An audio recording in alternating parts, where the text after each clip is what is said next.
Il est devenu quoi, David Kwakubé? Elle est crampée? Hein? Un pagnon, pas coupé, pas coupé.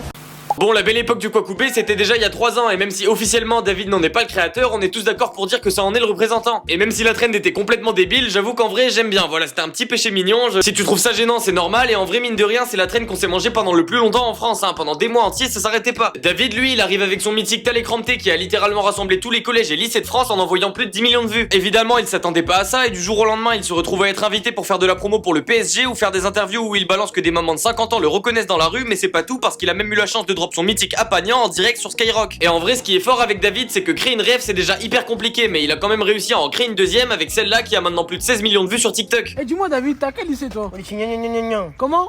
Comme on a de boire, ça. Bon, c'est un énorme classique, David il a aussi fait une cover sur la souris verte et aujourd'hui il ressemble à ça. Bon, effectivement, il a pas beaucoup changé, mais il poste pas beaucoup sur les réseaux. On a quand même pu le voir se faire allumer par une boxeuse sur son Insta, ça fait maintenant un petit moment qu'on l'a pas vu, on espère un grand retour, mais en attendant, si tu veux savoir ce qu'est devenu la meuf de je suis pas venu ici pour souffrir, ok? Abonne-toi, ça arrive.